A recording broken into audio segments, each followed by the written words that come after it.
All right, and at 7:30, I'll call the meeting to order. Has the meeting been properly noticed? Yes. Moving on to recognitions. Anybody from the board have anything? Yes. I would like to recognize our outdoor ed camp that happened last week. It was phenomenal. They invited us to dinner. If you did not go to dinner, then you missed out. I was at the turkey dinner and we had a phenomenal time. And I just want to say thank you to everyone who, of course, everyone who puts it together and everyone who or not even volunteers there, but works that outdoor ed because it is always a fabulous time. Thanks. Anybody else? Kudos to the middle school play musical for hosting the Westview Elementary today. I've heard rave reviews, and there will be a public showing tomorrow night at the high school at 7, and I will be going with my kids because I want to see it again. Dear Edwina.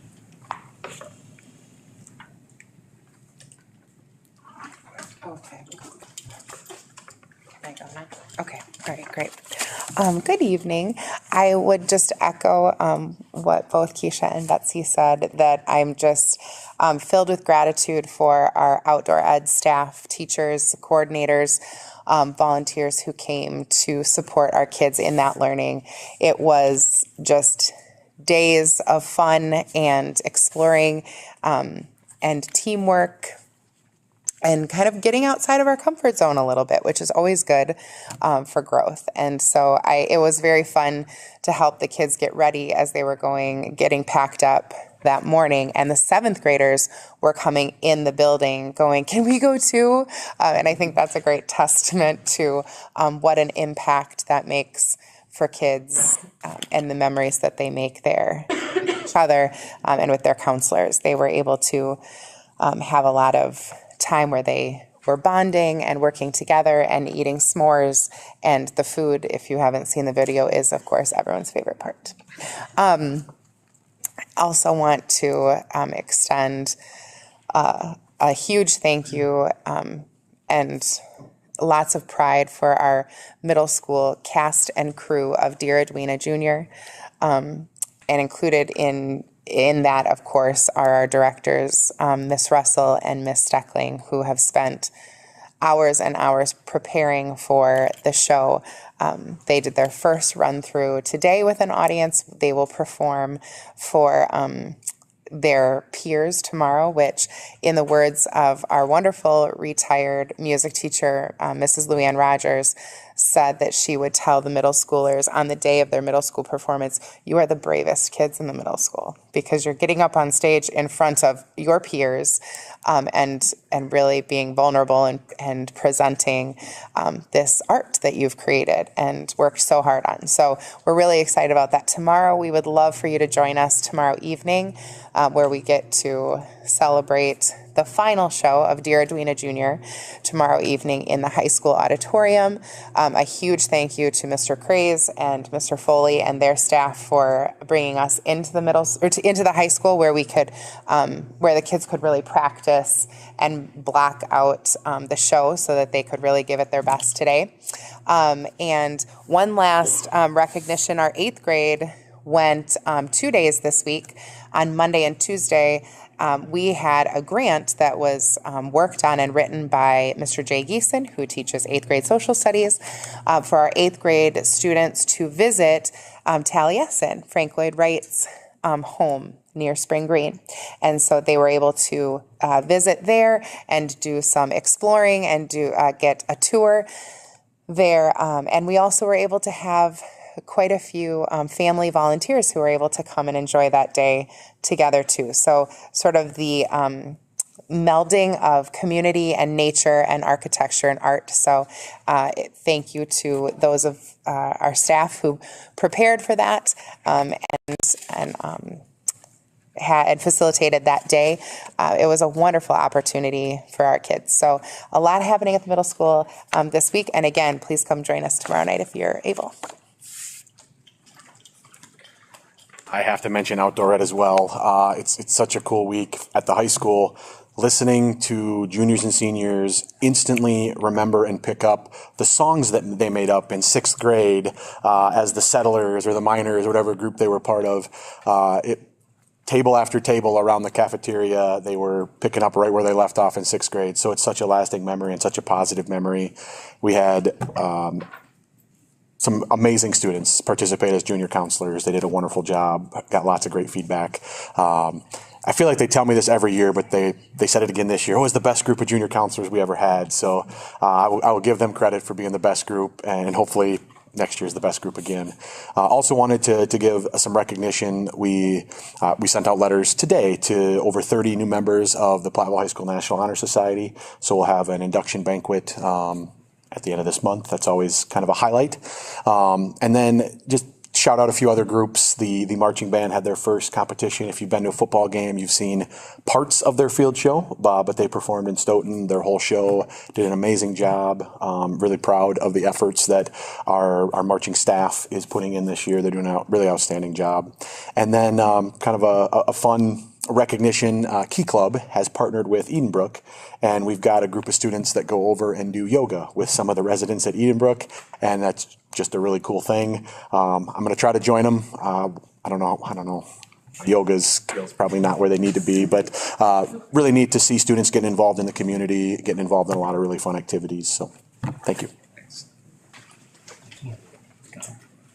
So at Neil Wilkins, our kindergarten went to Vesterman's for a field trip and represented Neil Wilkins very well. So that was exciting. It's great to bring in our families to also support the kids and go and enjoy a day with them. So our 4K students will go on Friday.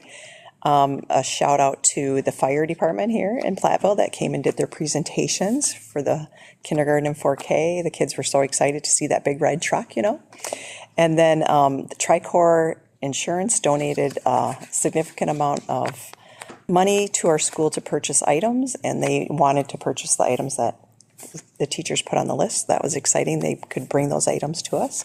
And then just the PTO has done a really nice job of the fundraiser, and we're getting ready to start delivering all that stuff by the end of the month. So thanks. We had a very big event here last Saturday. We hosted the 57th annual cross-country invite, the Dick McKeegan invite, and we had 31 high school teams and 18 middle school teams at the Veterans Memorial Park down at UW Platteville. We survived homecoming week, which was great, and I would like to make a challenge to any board member to please purchase the parade marshal thing at the scholarship auction. Got a lot to live up to, so thank you. I'm looking at you, guys. Throw it down. All right. Jim, do you have anything? I think it should be the No, I do not. Okay. chicken versus Robin. Robin stuff happened. I'll put my money on All this. right. Public input. Do we have anybody signed up? We'll move right into the information and discussion items. First item up is the third Friday count.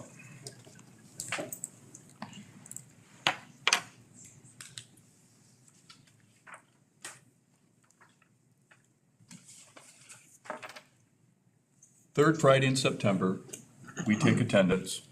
And if a student isn't in attendance at that day, there are check marks afterwards that week. So it takes a while to process through this number. The bottom number is the key number when it comes to school funding and our Fund 10 revenue, and it sets our Fund 10 revenue limit. The head count, we use that mostly for staffing.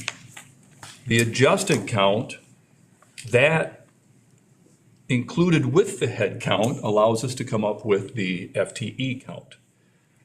And each year we continue to ask our state government to recognize that our 4K students that are here for the complete day, 5 days a week, really do count more than 0.6. This past state budget, there was some conversation, but it did not recognize that. So from last year to this year, we do have a decrease of students. Keep in mind, that is the head count, and that is a snapshot in time. That's that third Friday. We'll come back in January and do another student count. That one is more so for us to check and see where the students are. And our trend normally is that in the January count, we tick up a couple. The other one at the bottom there is the fall FTE count, and that's a decrease of 10 FTE. So when it comes to funding, that's 10 less FTEs that our district gets funded for. This is a statewide trend. This couple of factors coming into that in the state of Wisconsin, the population data, the census, there are fewer children in Wisconsin. You also have the options that our parents have besides public school. So we have that decrease. This is a chart that talks about our head count. And this last year we had about 122 seniors that graduated. And right now we have 109, and that number may have went up since Tuesday, 109 4K students. And we've been averaging around 100 for that 4K. So as those numbers matriculate through the grade levels, you have those differences in the buildings.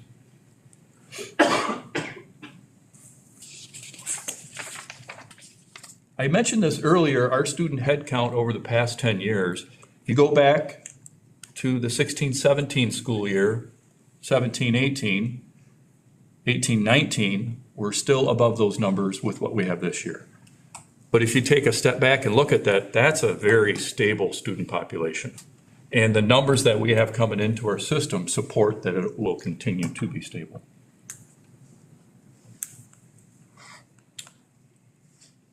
The FTE is a rolling 3-year average. The last 3 years of FTE rolled into it. The reason they do that is mostly for your very small schools, where if you have a graduating class of 30, but an incoming class of 10, that can really make it difficult to budget. So they do a 3-year average. Our average has went down, as we stated earlier. Our per student amount is $11,851 under this current budget.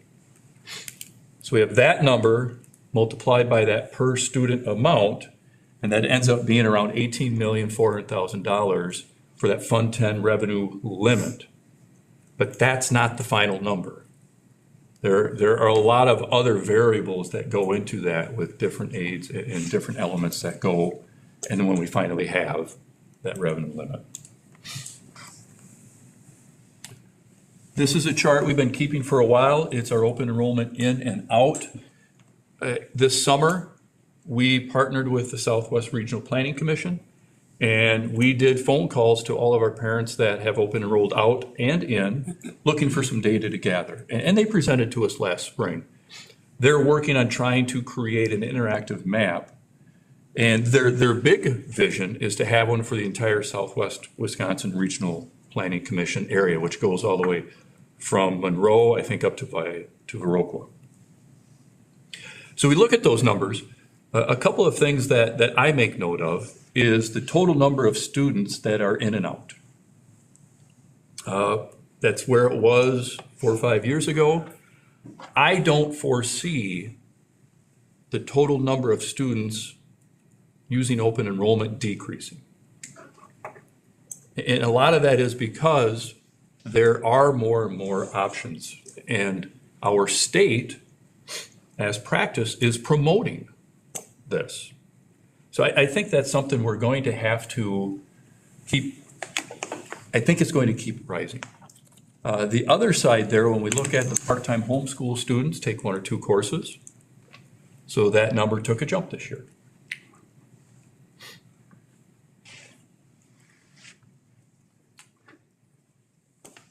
Another way to look at, when people open enroll into Platteville, these are mostly, they all are public schools. And that's something that I'm trying to grind through here. With open enrollment, as a public school, we only recruit students who are in public schools. But when you flip it to the open enrolled out, we have other public schools, but we also have in that list currently 7 different virtual schools.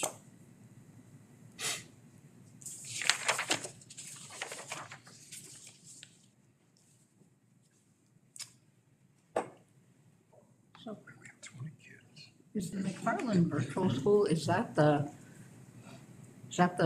DCA, it's called the Destinations Academy? I'm not sure we've always just referred to it as McFarland Virtual. I don't know what the official title is. That's specific to career and technical education? This is not. Okay, all right. No, these are, when you have families and the public education just isn't a fit, McFarland usually, I mean, obviously they're our highest recruiter of that. Yeah. But they're pretty aggressive right now. I just didn't know if they were a part of that number. Yeah, The operating engineers, like the different apprentice programs are actually seeking students from that, you know what I mean? It's just. okay. Yeah, what we have here at Platteville, our brand, our mission is to have an inclusive learning environment that's safe for every student every day. That is what we use to brand, to recruit students in. I have a question regarding the virtual schools. What type of effect does it have on our funding? Because I just calculated the numbers. It looks like we have 31 students that are open enrolled out to virtual schools. But what type of effect does that have on us? So if you look at each student for us, the $11,800, when that student open enrolls out, let's say to McFarland, most of those funds go to McFarland. Some remain here in the district. So it happens just like it would happen to any of the physical schools? Yes. Or virtual schools? Jim, can you explain a little bit more in detail about when you said the state is promoting more options? What, how, and why? Okay. So let's go back in time. Early 90s, city of Milwaukee, the state started a voucher program. The intent at that time was it was just for the city of Milwaukee to have students be able to not go to whatever their resident district is. And the reason being, they would receive a better education and have more success. That's 1992. It's 2025.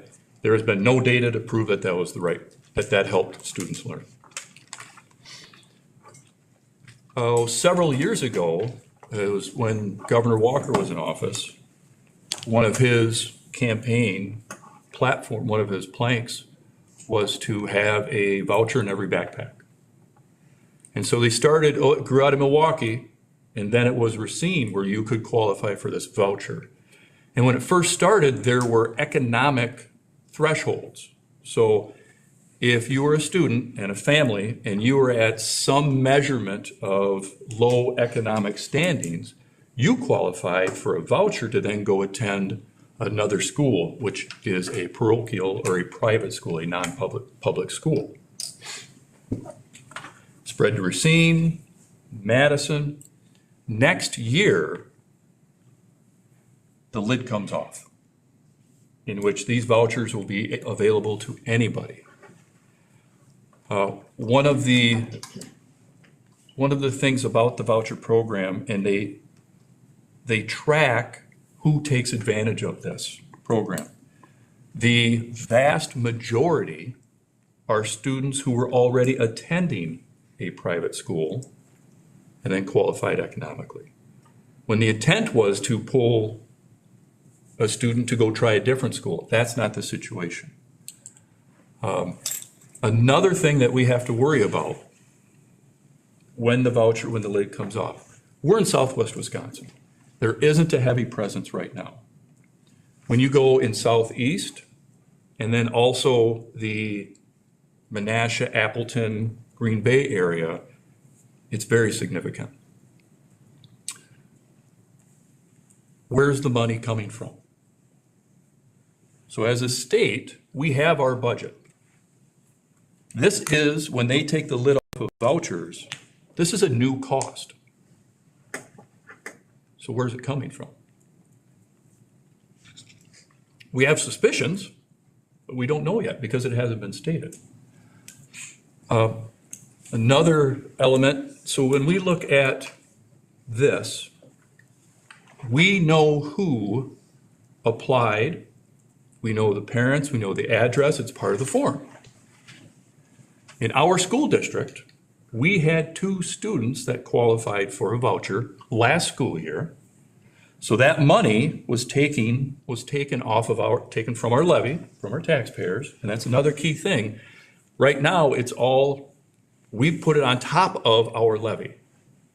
So our residents are paying for this to happen completely. That's the only place it's coming out of. We are able to see every student and every parent and know where they're going. Under the voucher program, we are unable to. The law just doesn't allow it. So that's a question. The example I've been sharing with our leadership team is we have small districts in southwest Wisconsin, small districts.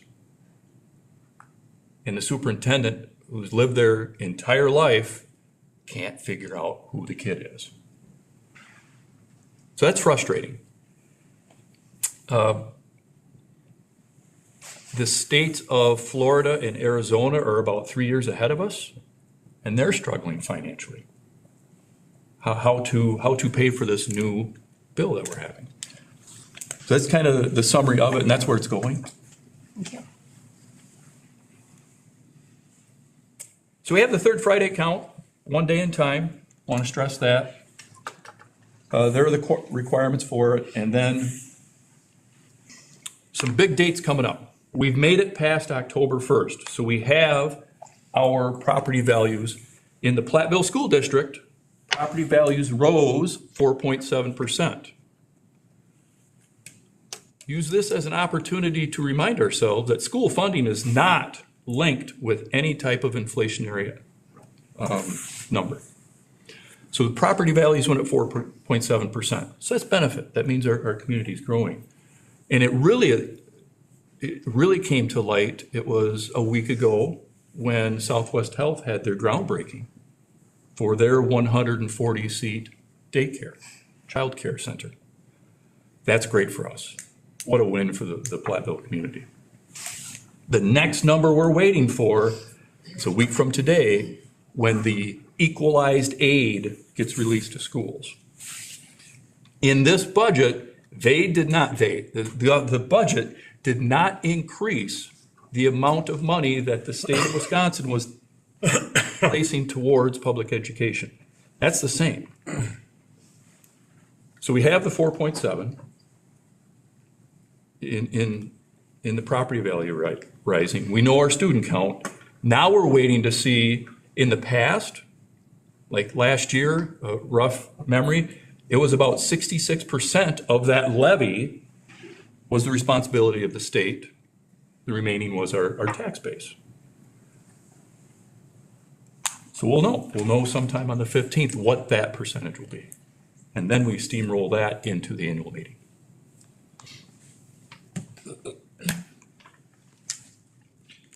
Any other questions or comments on the third Friday count? All right, thank you for the information. We'll move on to the second information and discussion item, which is the middle school report card presentation.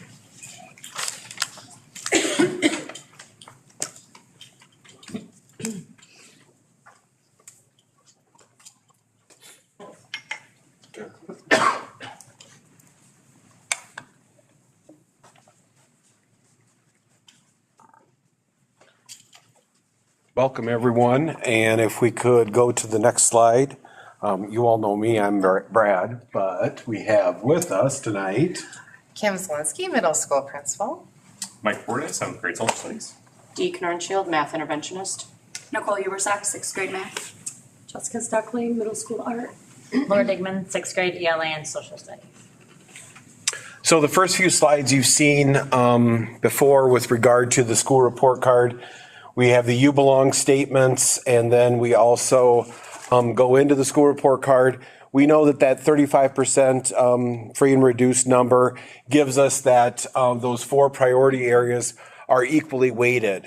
The other thing that I drew notice to in the school report card for the middle school is the 8th grade math score is also a part of that on track for the one priority area. And then as you move forward, we are at 46% free and reduced.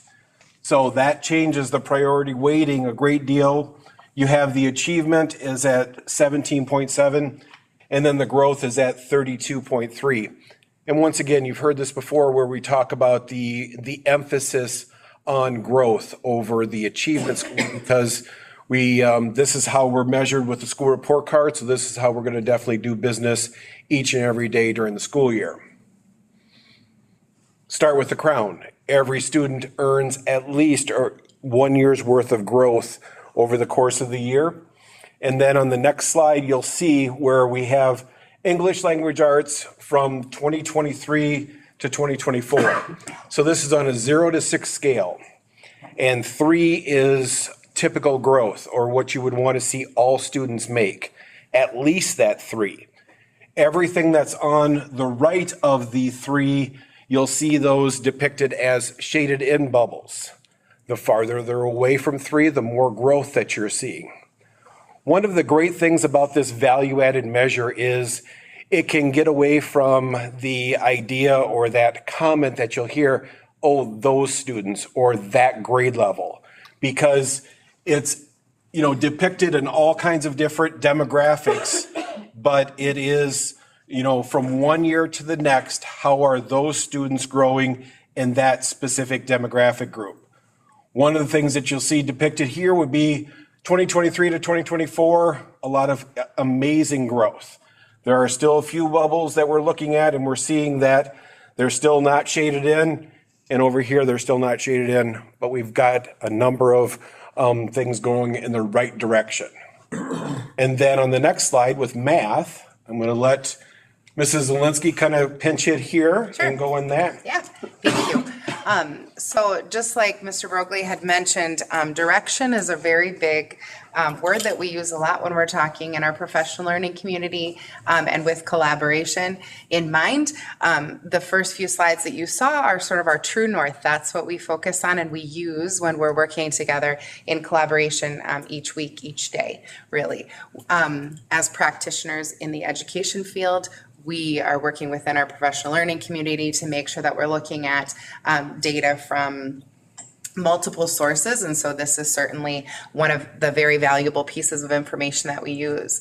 Sort of the background of what we're seeing here is that in 2024, that was the first year that we were going building wide with our building thinking classrooms, which is what you experienced a couple of weeks ago when Miss Lauren Graham was here and our students from 7th grade to show that type of deeper and more collaborative learning. That was the first year that we had implemented that framework building wide.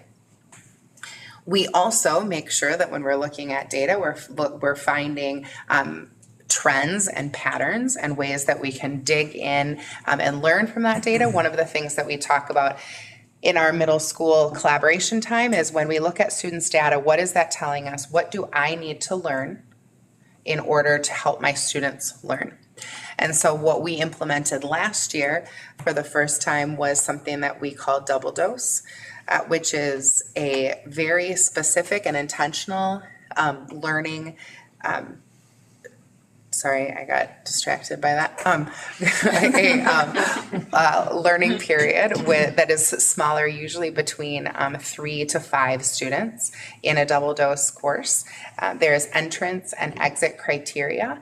And that 45-minute period of time is broken up into very intentional pieces of instruction for those students specifically in that class.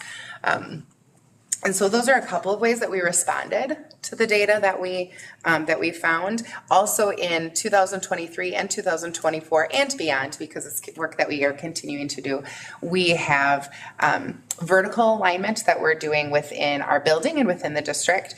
And so one of the things that we focused on and sort of like reoriented ourselves to were the essential learning outcomes, and making sure that if we had essential learning outcomes that were overlapping in different grades, that we were addressing areas that maybe there was some gappage as well. And so making sure that we were, so that we can start with the crown and ensure a year's worth of growth in a year's worth of time for each student, we wanted to make sure that we were hitting those essential learning outcomes. And so that's work that we continue to do, but really we started to dig into that and dig our heels in a little bit more in 23 and 24. Next slide. Slide, please. That's not. They're looking at me. Okay. Professional learning communities. So we have those 4 questions, you know, and you've heard us many presentations, you know, and Kim just talked about it. The idea that, you know, question 1, what is it that we all want all students to know and be able to do? Question 2, the assessment question, and then questions 3 and 4 they're going to get to here in a little bit with regard to Pride time, and then that double dose, that tier 2 and tier 2.5 time, as well as then during those times, not only the students that didn't learn it the first time, but then how are we extending and how are we challenging students if they've already learned it? So moving on to that, we have. That's me. Essential learning outcomes. So how many of you have heard of essential learning outcomes before? Okay. So those are the outcomes that we've set all grades through the district. Those are the, what do we want students to know and be able to do? Those are the things that we guarantee students will have the opportunity to master. No matter what grade they're in, no matter what content area that they are experiencing these in, we've all got those set. The reason for that obviously has to do on student growth, but also consistency with that. It helps us see what we are challenging students with. And when we have that, students are going to excel. Additionally, we might have the essential ones, but our teachers go above and beyond. So you're going to have the essentials, and then we're going to have those things that we also have learning outcomes that we would like to see in our students. And those are the things that are going to dig a little deeper for more curiosity or exploration and higher level thinking. And so even though they haven't been deemed essential, those are some of those things that make our students well-rounded. So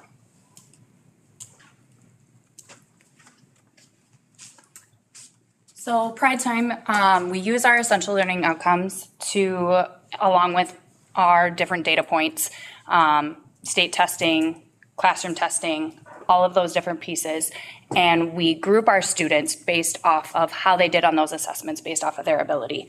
And kids that get it will kind of have showed us they get those concepts. We put them into a group. Kids that struggle a little bit more, we'll put those into a group. And we do this at lunchtime so we can utilize more staff members. That way our groups can be smaller for those kids that don't quite get it. And we can give them classroom content at their pace. So they're still doing grade level material, but maybe a little bit slower. Or with, I'm going to speak in the math world because that's my world, numbers that are a little bit easier for them. We do math and ELA on Mondays, Tuesdays, Thursdays, and Fridays. On Wednesdays, we do something with social emotional learning on our grade A's. And then so red days, Wednesdays, we're kind of off put, and social studies and science are important as well. So we utilize those red Wednesdays to work on science and social studies as well. So make sure that we're getting all content areas, not just math and ELA. I get this slide. It's one of my favorite periods of the day. So why I like this is because it's an opportunity for kids to have success at grade level material. And so my groups are smaller, and then I'm able to weave in concepts from class, but at a reading level that's like comfortable for kids. And my groups are more homogeneous at that time. So like right now I have a group that we're working more on fluency. So I work with Kristen Wessel, and she helps me develop and create, but helps me to know what resources we have to help kids at their level. And so I am working with kids who have lower reading levels, but the amount of growth in relationships and success that kids have at their level transfers to the classroom. And I think I've noticed a huge amount of growth in those learners, not just from a reading level standpoint, but a confidence standpoint, a relationship standpoint. And I think it's one of the things that has been key in helping our ELA scores flourish. So we have it for math and reading as well. And it's, like I said, one of my most favorite times of the day, but it was worked in intentionally into the kids' schedule. And there's a lot of thought that goes into who's placed in those classes. And we also have a lot of hands on deck to be able to make those groups smaller. And it also allows for a lot of collaboration on teams of teachers to make sure that we're meeting the needs of all the kids that we have during that time. So. Oh, this is me. So this year we have a new framework that we're using within our building and actually within the district. When we say distributed leadership, it's the idea of shared leadership throughout the building. So we know that we have these areas that we're looking for to really impact students on an emotional, social, academic level. And so each staff member is broken out into one of these teams. And these teams in the middle school meet once a month. And we started out our beginning of the year PD having a couple of hours where we could talk about goals for the year, what were some actionable steps that we could take, and then what our steps throughout the year would look like. Guiding Coalition, you're looking at most of them. The Guiding Coalition is really the driving force between our professional learning community planning and big thoughts for the year about where we want to drive our own personal growth and learning. CPS stands for Collaborative Proactive Solutions Team. Maybe easier way of saying that would be behavior support. So one of the things that we just met this morning, our CPS team met this morning, and one of the things that we looked at was data from last year. This is probably not going to be surprising to anyone who hears this data, but one of the things that we pulled from our data last year was that October 31st had some of the highest behavior incidents of the year for us. And so one of the things that we wanted to do as a CPS team was be proactive about what that looks like this year. So we looked at our data this year that we've collected so far and found the 3 highest points of the day where incidents were the highest, and then the areas. And so then our team plans ahead and offers solutions and strategies for staff members so that October 30th this year, because we don't have school on Halloween, will be a successful and productive day for our students and staff. Obviously, we want that for every single day, but that proactive piece is trying to take what we know from last year and this year and put that together so that we can offer supports and strategies for teachers and staff. Chronic absenteeism task force, this was an area of growth for our staff because when we looked at our data from this summer, when we were looking at information that we had from the previous year of learning and attendance records, we had some high chronic absenteeism rates here at the middle school. And so we've created a task force that starts to look at ways that we can partner with families, try and get to the root of potentially what might be barriers that families have. And so excited about the work that team is doing this year as well. We also knew that as a staff, one of the areas that we sought learning and professional development in was supporting our multi-language learning students and families in our building. And so instead of all of us sort of floundering and pulling one idea here and there, we concentrated those efforts into a MLL task force, and that work is being created and formulated by our task force, and then sending that information out to staff so that they feel supported in the strategies that they have to use as well. And then our Sunshine team is exactly like it sounds. We do recognition and celebrations throughout the staff, and find ways to celebrate each other, our successes, and then find fun ways to connect as people as well as teachers. So that's those are our distributed leadership teams for this year, and we do have a rotation so that it's sort of there are term limits, so no one ends up on one team or committee for like their whole life long. We can pass the learning on each every few years. So distributed leadership. That's me. So to continue off like the Sunshine celebrations and recognitions, we have our Hillman Excellence Breakfast. That is where we take the students at the end of the quarter, first, second, and third quarter, who have shown us that they can be here, be responsible, be respectful in the classroom and in the hallways, and then outside of the school. And then also, how are we celebrating their excellence in learning? So if they're getting 3s and 4s in their core classes or all of their classes, then we honor them with a Hillman breakfast where the teachers and staff come down and we serve those students. They get their little ticket that says, I earned this. I did what I needed to do to be a Hillman, and now the staff is going to, the teachers are going to serve them, and they love that. We set up tablecloths and all the things to let them know, and then we serve them a nice breakfast and we celebrate them and play music and all the things, and they look forward to that. And every quarter, that's something that they look forward to. So if they didn't earn it first quarter, they know that they have a chance second quarter to earn it. And every time we see more and more kids by the end of the year earning more of that because they have a goal of, I want to do that too. So that's something we started several years ago, and the kids look forward to it. So that's our Hillman Excellence Breakfast.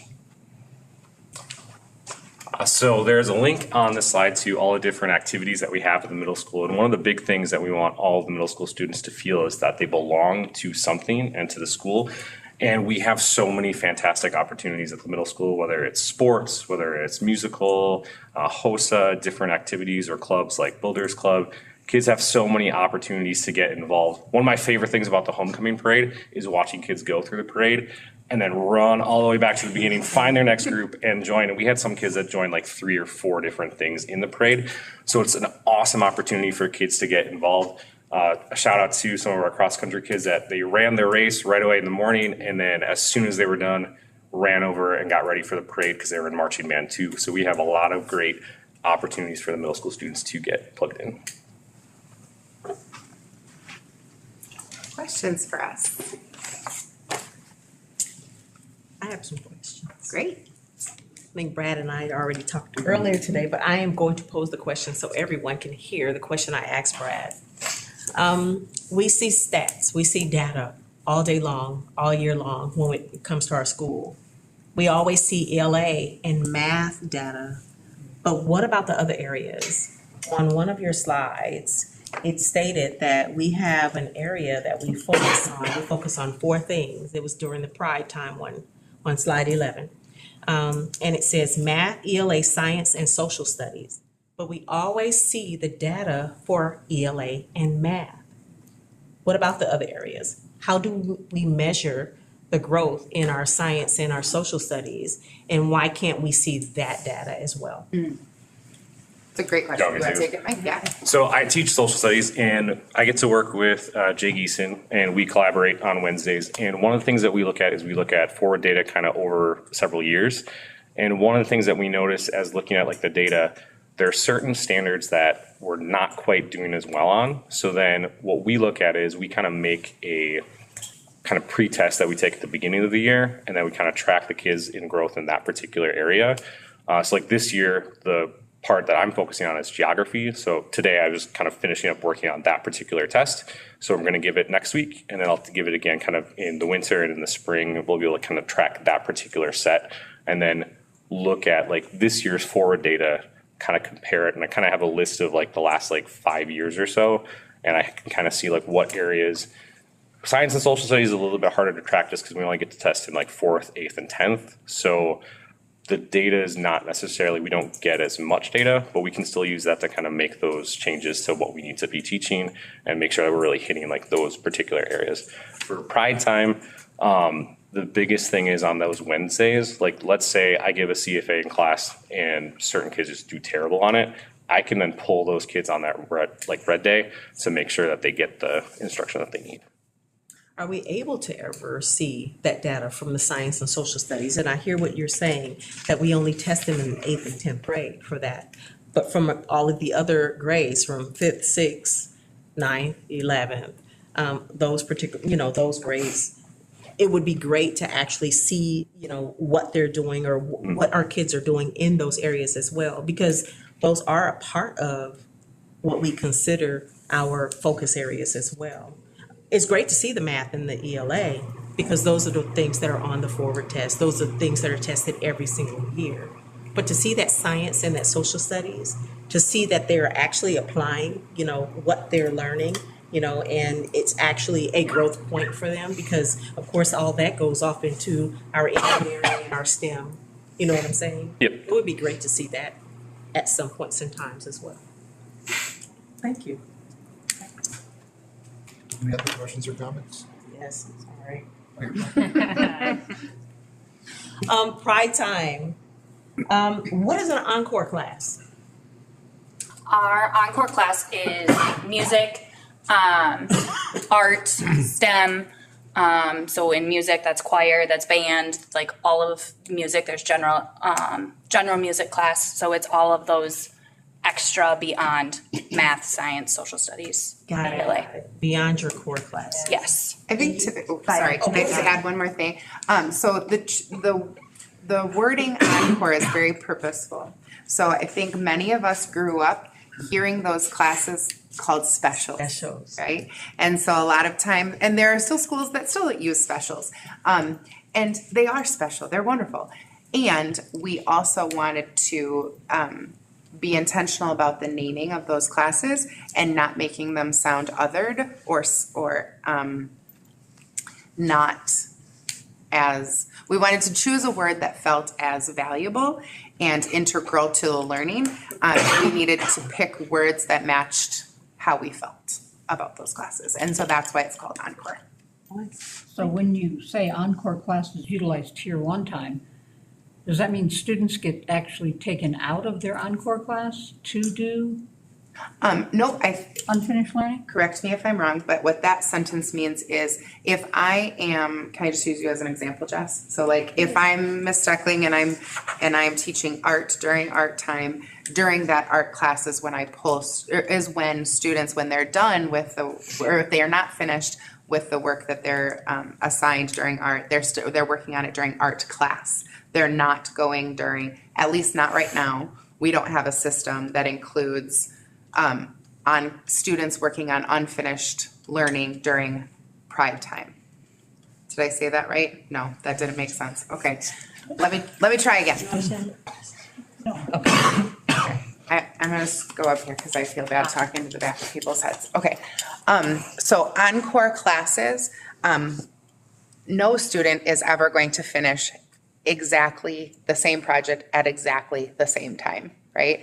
And so if a student in an Encore class has learning that is unfinished or work that hasn't been completed yet, that is finished during that class, not during Pride Time. Right now, we don't have a system yet that offers Encore unfinished learning during Pride Time.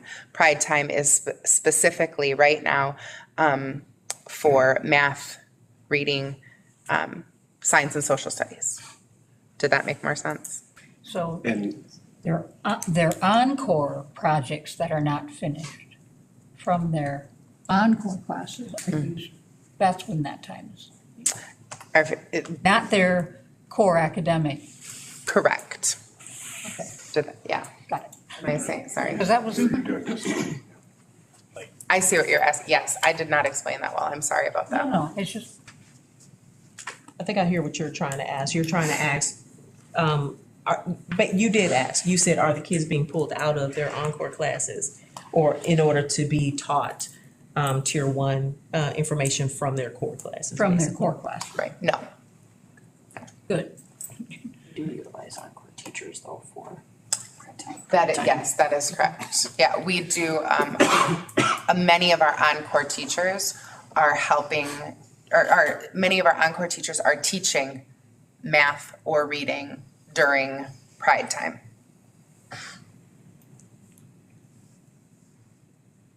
How are they doing that? In collaboration with the grade level teachers. So the grade level teachers are giving them the information for them to be able to reteach. Correct. And then our Wednesday collaboration time, a portion of that is always set aside to plan and to collaborate about Pride time. And so the teachers who are designated for that grade level then move from wherever they are working to that grade level to then talk about Pride time. So for example, like I am the math interventionist, but I don't have like an actual specific grade anymore. So I work with the 7th grade math team and I do Pride time for them Monday, Tuesday, Thursday, Friday. So I meet with Miss Graham to see what content she is currently going on. And then I meet with them twice a week and I cover 7th grade content during my Pride time with them. So I don't actually have a 7th grade specific grade anymore since leaving 6th grade, but that's where we kind of as the encore team steps in and we do different things. So we collaborate with whoever that is that we're partnered up with for that grade. If that makes sense. That makes sense on your behalf because you are a math interventionist. Right. So you don't have a specific core class. But what happens when it comes to the music, the arts, the PTs that have, you know, those classes, that information that they're teaching during their tier one? So this- For Pride time, hold on, for Pride time. And then, but they don't have that Pride time to be able to reteach any unfinished learning that they have in their tier one. So where do they get that time to do that? Well, I If think that that's didn't- not what you're that's answering. not what I was thinking. No. That's why I stopped you. Yeah, I'm glad you did. Thank you. So I want to make sure that I'm answering this right, so tell me if I'm not.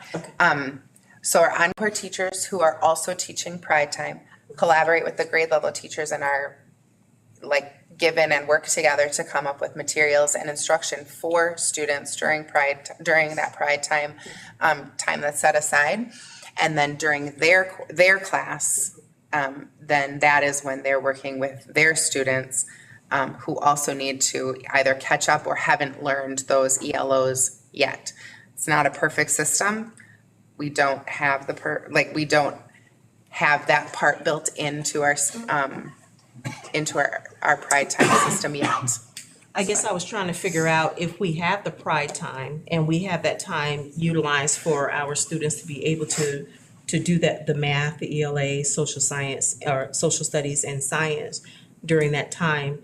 Is it possible for the encore classes to also be able to utilize that Pride time for their specific tier one instead of having, because to me, what it sounds as if the tier one time they're using to reteach unfinished learning. But now my question is, does that take away from their, from their continuing on with their lessons, their curriculums and things of, so is that now holding back while all of the other subjects are continuing on? Do you want me to answer that? Do you want to answer that? I can answer part of it.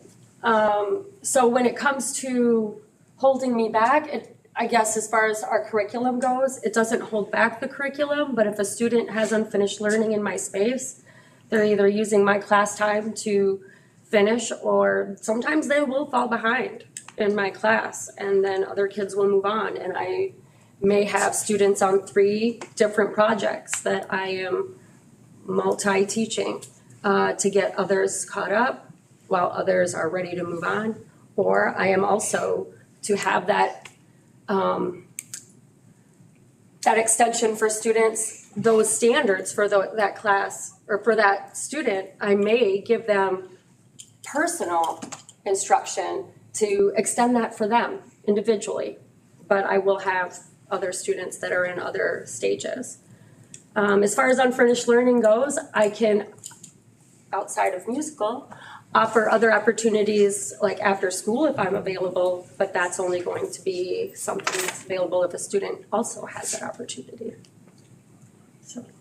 I think I have one more example if I could just Sure. share this one.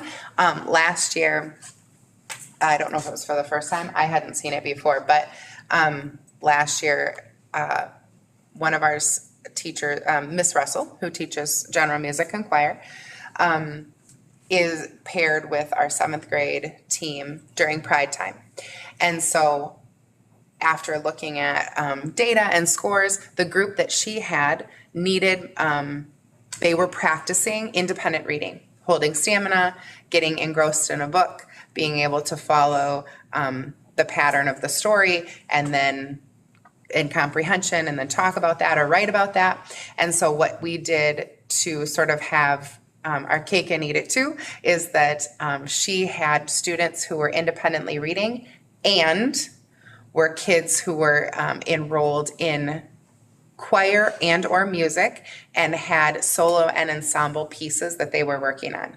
So she had students that were independently reading, and she could pull them and do either lessons or practice their solo and ensemble pieces, which you don't need a half an hour to do generally. So she would pull them, work with them, those kids would go back, and then they would go independently read while other kids came in and I say came in, they were in like the practice room and her classroom.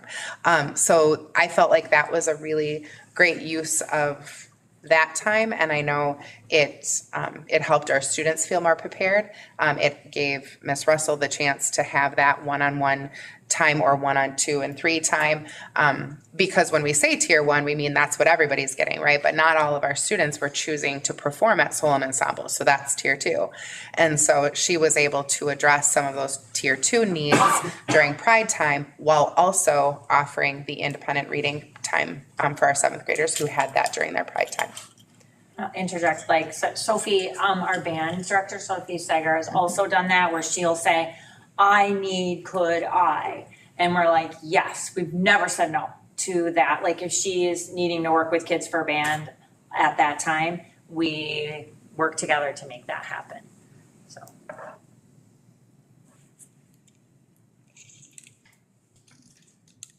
Any other questions or comments on the middle school report card presentation? All right. Thank you very much. Thank you. Appreciate it.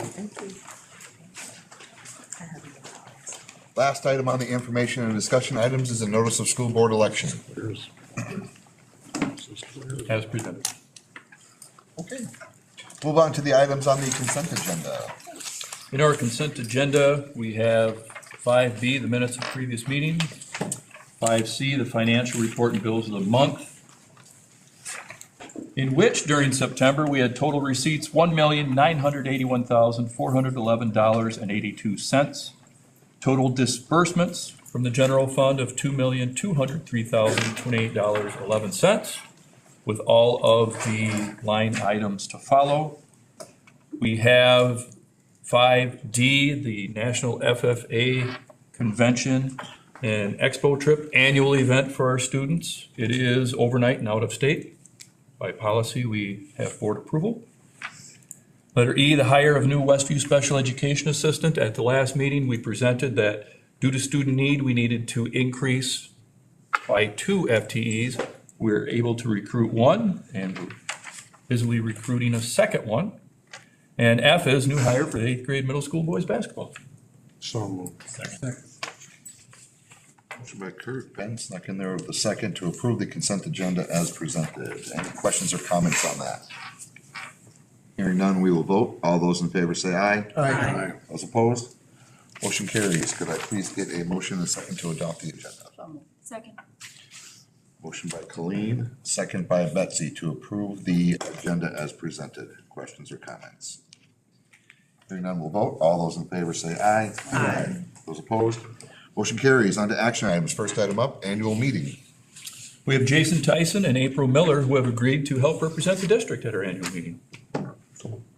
Second. Motion by Matt, second by Keisha to approve The nomination of Jason Tyson as chair and April Miller as parliamentarian for the 25-26 annual meeting is presented. Questions or comments? Hearing none, we'll vote. All those in favor say aye. Aye. Those opposed? Motion carries. More annual meeting thing. The recommendations of the school board, a state requirement, and we'll review these at the annual meeting as well. Second. Motion by Colleen, second by Ben, to approve the recommendations of the school board as presented. Questions or comments? Hearing none, we'll vote. All those in favor say aye. Aye. Those opposed? Motion carries. Spring college credits and start college now. These are applications our students fill out now, which would then, with board approval, qualify them to be eligible for these classes. Going back to the professional learning community, question 4, how do we extend the learning? This is one of our main tools we use for extending the learning at the high school level. So moved. Second. Question. That listing, that's everyone we've approved so far this year, or is that what we're approving now? We're approving now for the spring semester. So we have a motion by Kurt and a second by Keisha to approve the request as presented. Any other questions or comments? Hearing none, we'll vote. All those in favor say aye. Aye. Those opposed? I will be abstaining from this vote, but the motion carries. Southwest Tech contract. Part of our annual partnership with Southwest Tech, with Rose Avercamp being able to deliver those instructional classes to our students.